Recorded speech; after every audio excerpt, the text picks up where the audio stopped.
at some time or another, have agonized over making a decision. Some decisions are major decisions. And also there are a lot of small decisions that we don't make, that they tax our minds, they drain our energy, they create a lot of anxiety and nervousness and mental torment because we don't take care of it. We decide not to decide, which is a decision.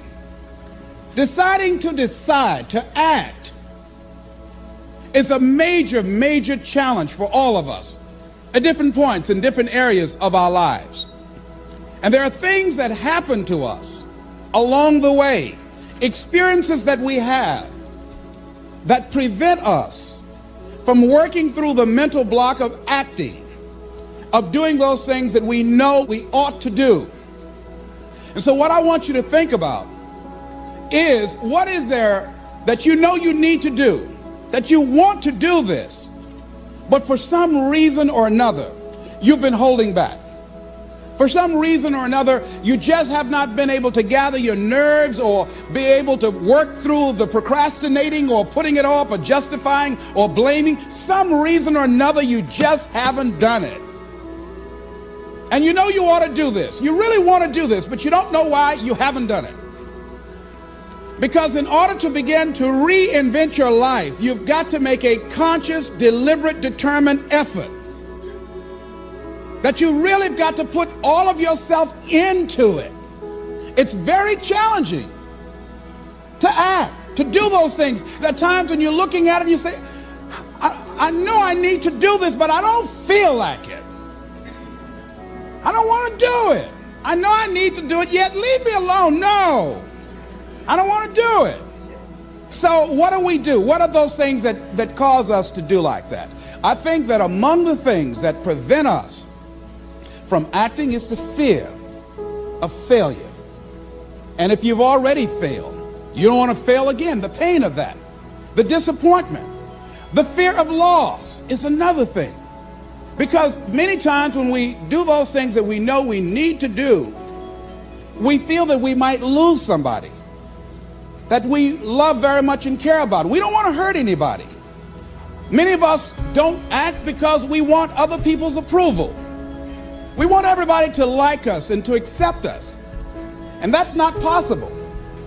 Many of us don't do the things that we want to do and don't act because of lack of self-confidence. We don't believe enough in ourselves. And so there are many reasons why we don't act. There are other things, though, that affect us. Is that not wanting to take personal responsibility. We want somebody else to do it. And many times we pick up our inability to do certain things from people that we love, people that we admire. What I'm saying to you is that as you begin to look out on your life, this is challenging. This is not easy acting.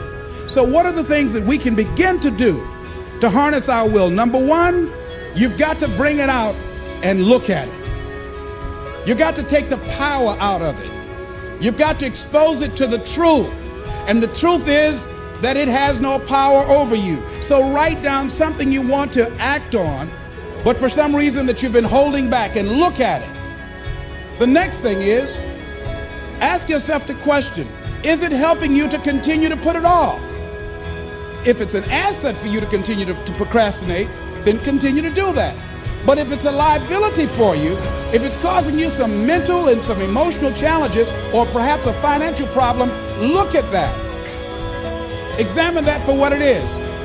Next step, ask yourself, what's blocking you? What's preventing you from acting? Why don't you have the courage to handle that? Why won't you face that? What are you running away from? What kind of avoidance behavior are you engaged in?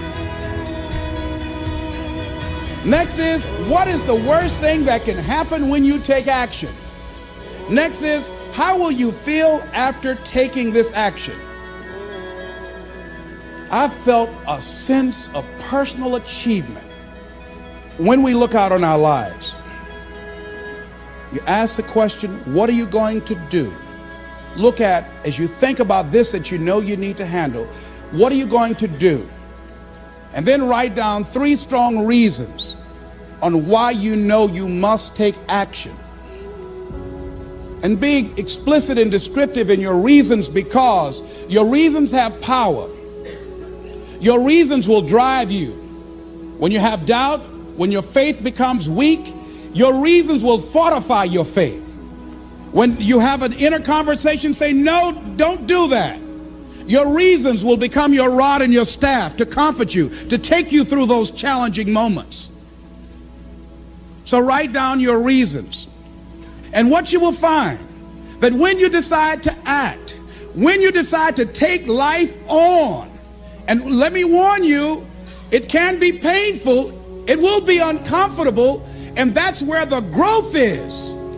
When you're uncomfortable, when you're stretching out, when you're taking life by the collar, you're going to get thrown to the ground again and again and again. But when you have determination, and you know that what you're doing is right, it gives you your life, it gives a special meaning and power to you, you will have some power from on high. You will discover some things about yourself that will begin to electrify your personality. You'll begin to discover some things about you that you don't know you've got. If you want something out of life, if you want to change yourself, if you want to acquire something, if there's some goal that you want to reach, that is really not easy as some people will make us feel. That living your dream, changing your behaviors, overcoming negative habits, it's challenging. It's hard. That living alone is just very difficult. And once we begin to come to grips with the fact that living is difficult, life is very challenging. I heard a song once by a guy named Dimples called, "If It Ain't One Thing, It's Another." I say to you, if it ain't one thing, it's 12 others. So how do we begin to nurture that hunger? What are the characteristics or the qualities of people that are hungry? What will it take for me to get some of the things that I want? And being hungry for those things, number one, you've got to work on yourself. It's very important that you engage in an ongoing process to develop you. Spend more time on yourself than what you've been spending. It's very important. You owe that to yourself. I was reading a book by Og Mandino called The University of Success. Read one line, gave me a chill. I didn't have to read anything else in the book. He said, many of us never realize our greatness because we become sidetracked by secondary activity. We spread ourselves too thin, don't know how to say no. And we find ourselves doing all kinds of things and never ever have time to do those things that we need to do to work on ourselves. And then there goes a second, there goes another second, there goes another second, and we can't stop and hold time. And before you know it, you wake up one day and you're behind on your dreams and your bills. So decide that you're going to take some time to work on you, that you deserve that from yourself, that your life deserves some prime time, because you are creating your own production.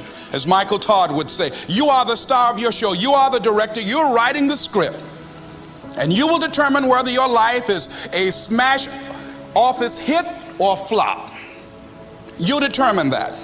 Working on yourself, talking to yourself. That's so very important.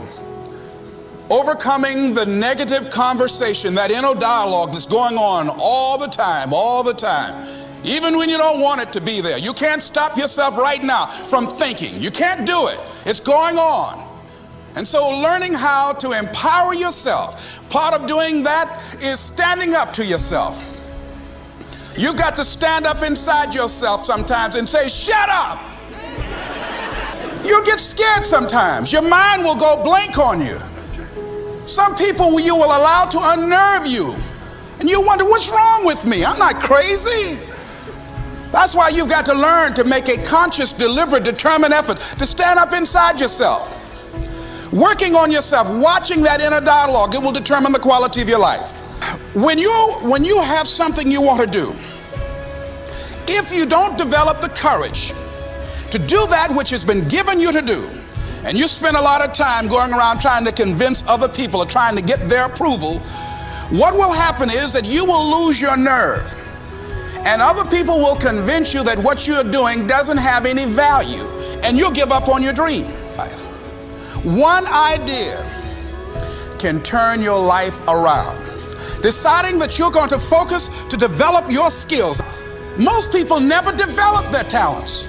They have skills and abilities, but if you don't nurture them, if you don't develop them, they will never serve you. Your gifts can take you many places if you develop your gifts.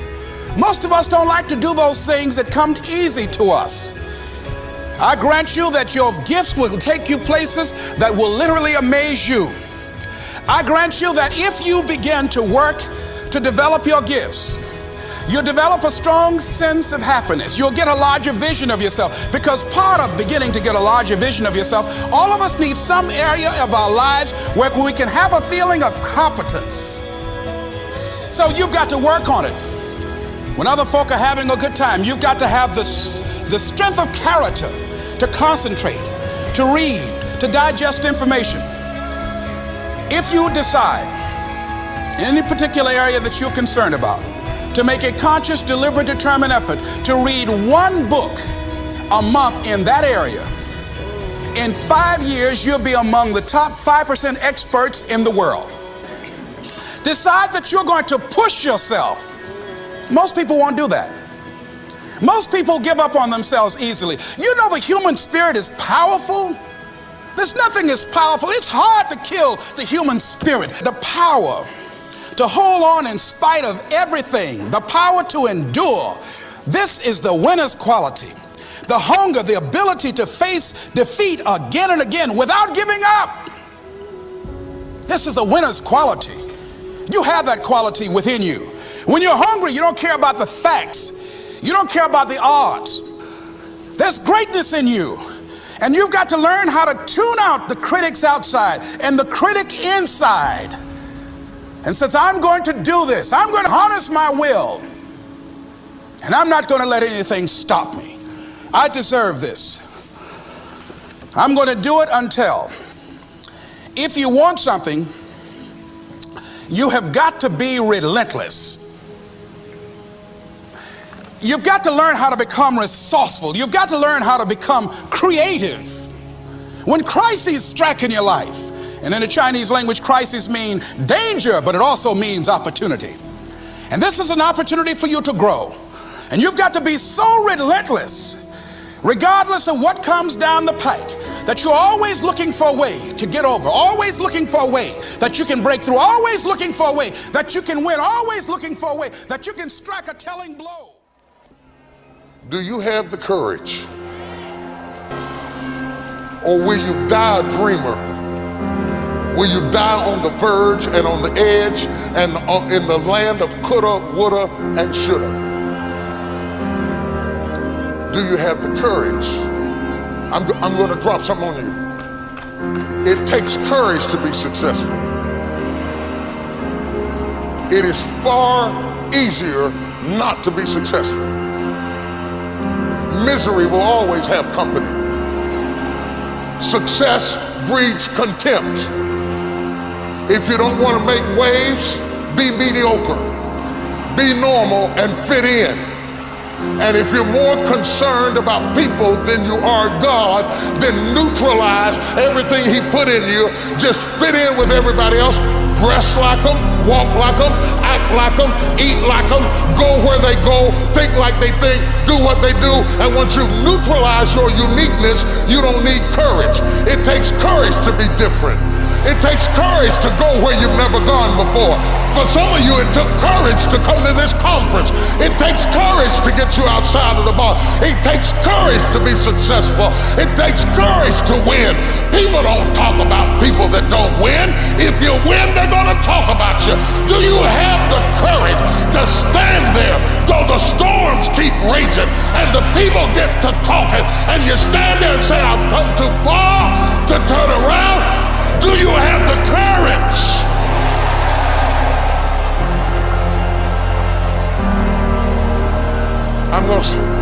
I'm going to say something to you. It takes courage to be exceptional. It takes courage to be wise. It takes courage to be rich. It takes courage to be educated. It takes courage to be knowledgeable. Because the moment you do, but you don't talk like you, oh, you forgot where you came from. Look at you talking. It takes courage And I'm just wondering, in this weak, watered down, mediocre society that we live in today, in this reality TV world we live in today, I'm wondering if there's anybody left that's got the courage to say, after all I've been through, and all my ancestors have been through, and all my parents have been through, I didn't come through all of that just to fit in with normalcy. I have the courage to go after my dream. Is there a woman left in this entire Coliseum that's got some? And most people don't work on their dreams. Why? For many years I didn't. One is because of fear. The fear of failure. What if things don't work out? And the fear of success. What if they do and I can't handle it? The other thing is that most people, ladies and gentlemen, they get comfortable. They stop growing, they stop working on themselves, they stop stretching, they stop pushing themselves, and they end up becoming very cynical about life, and they throw in the towel on themselves, on their families, and on their dreams. And the other thing is that most people don't feel worthy. What I'm doing now, I could have been doing years ago. But because I did not have a college education, because I didn't believe in myself, because I allowed other people's opinion of me to control my destiny, I didn't act on my ideas. So I applaud you for your dreaming, for your running toward your dream. I applaud you for believing in yourself, because that's what life is about, stretching and challenging, looking for ways that you can begin to improve yourself. And ladies and gentlemen, as a result of stretching out, of acting on my dream, and I don't know what that dream is for you, I can tell you that it's possible. No one could have convinced me that after just over 6 years, I will have my own book entitled Live Your Dreams. Just over 6 years, I will have 5 specials on public television. Just over 6 years, I've done motivational speaking for AT&T, Procter & Gamble, McDonald's Corporation, Xerox, IBM. Just over 6 years, I will in your future. And not only is it important for you to know it's possible for you to choose your future, but it's necessary that you work on yourself, that you develop yourself. It's necessary that you get the energy drainers out of your life, people who don't want anything, people who are not striving, people who are not challenging themselves, people who aren't growing, people who have stopped dreaming. It's necessary that you align yourself with people and attract people into your business who are hungry, people who are unstoppable and unreasonable, people who are refusing to leave life just as it is and who want more. My mother used to say, birds of a feather flock together. If you run around with losers, you will end up a loser. It's necessary that you get the losers out of your life if you want to live your dream.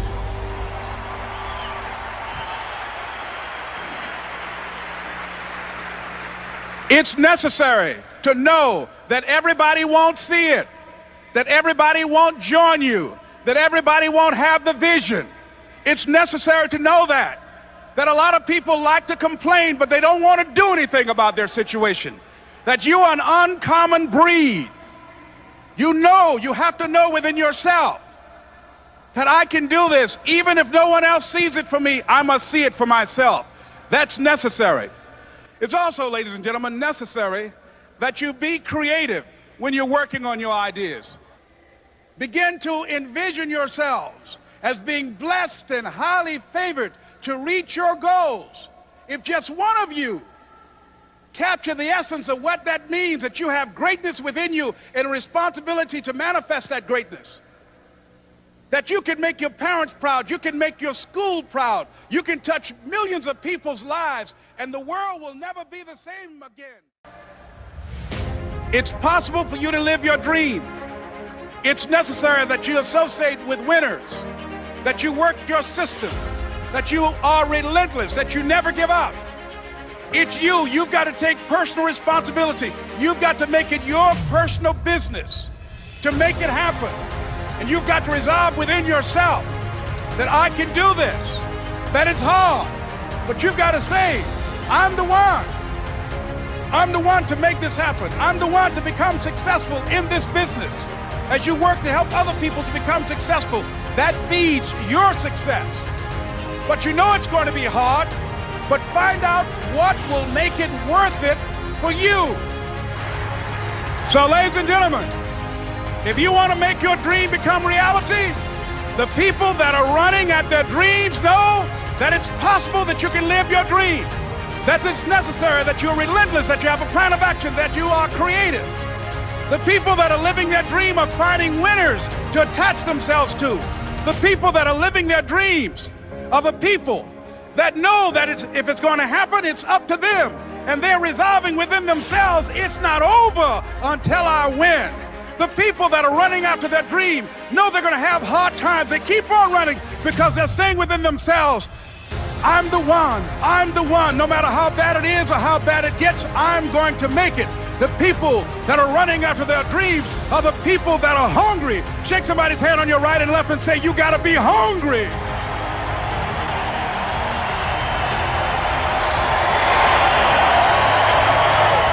And as you run towards your dream, I want to dedicate this to you that I love very much. I want to thank Dexter and all of you. It's something that I'm known by. It's on our tapes called Choosing Your Future, and it says simply this, that if you want a thing bad enough to go out and fight for it, to work day and night for it, to give up your time, your peace, and your sleep for it, if all that you dream and scheme is about it, and life seems useless and worthless without it, and if you gladly sweat for it and fret for it and plan for it and lose all your terror of the opposition for it, and if you simply go after that thing that you want with all of your capacity, strength and sagacity, faith, hope and confidence, and stern pertinacity, if neither cold poverty, famish or gall, sickness or pain or body and brain can keep you away from the thing that you want, if dogged and grim you besiege and beset it. You gain knowledge through suffering. And on the other end of suffering is a world that very few have ever seen. It's a beautiful world because that's where you find yourself. You don't find yourself in over here. You find yourself on the other end. Like the 100-mile race I was on, I ran it for 24 hours. I found myself on the other end. That's what the mentality is all about. My whole thing is a mentality thing. Like I told you the last time I was on the show, I viewed myself as the weakest person on the planet Earth. My goal in life was to, in my mind, believe I'm the hardest man alive. And that's why the whole thing is can't hurt me. That's what it's about. It's about whatever you think you are, you have to make that dream a reality. That's where the hard part is. At the end of the day, you can't get around hard work. And this is what's amazing about this world we live in. Success, it's not that difficult, y'all, because 99.9% of the people out there, and that may be a high exaggeration, but it's not too high, the majority of the people don't really want to put in the work. They don't want to roll up their sleeves and actually go after their dream. We all like to talk about it. We all like to post about it. We all like to tell people about it. But talk is cheap. What you do is what you believe, y'all. And for the most part, people don't want to put in the work. And so if you can just begin to take one step after one step, slowly moving towards your dream, I promise you that dream, that goal, that thing you want to achieve, it's not going to be nearly as difficult as what you think it is. Because for the most part, others don't want it as bad as you. But you just got to take control of this thing. Hard work works. And hard work and learning to make good choices in the moment, your dreams and your goals are closer than objects appear in the mirror, I promise you. All of us have experienced some tragedy, and if we haven't, we will. And you can either let it destroy your life or you can build upon it. You can permit it to let it hold you down, or you can decide, I'm not going to let that happen to me. I'm bigger than this. Make a declaration to yourself. Declare all out war that you're going to get out of this rut. I don't care how good you are. I don't care how talented you are. I don't care how much you work on yourself. There are some times when things aren't going to go right. They just are not going to go right. There are times when anything that can happen will happen. Murphy's Law will be knocking at your door. Why? I don't know why. That's called life. And you have to deal with it. Sometimes your life will be in a slump, just like sports. Some of the best shooters can't hit baskets different times in games. They get in a slump. Do they sit on the sideline and say, I just didn't hit a basket today? No, they continue to execute. I suggest to you that if you are facing a challenge, don't stop. Stay busy. Work your plan. Continue to do those things that you know that work for you after you have evaluated yourself in the situation. Continue to move. Stay busy, stay busy, stay busy. Repeat out to me. Help somebody. And help yourself. Because what you give is what you get. Find somebody that you can help so you can forget about you for a moment. See, sometimes the best thing to do is to be. Sometimes you have to just back up and go within yourself. A bow and arrow, you can't take a bow and just push it out an arrow. You just can't push the arrow out. You have to pull it back and then release it. Sometimes you have to back up and go within and pray and meditate and recharge your batteries. Go away, clear your head, and then come back and look at it from a different vantage point.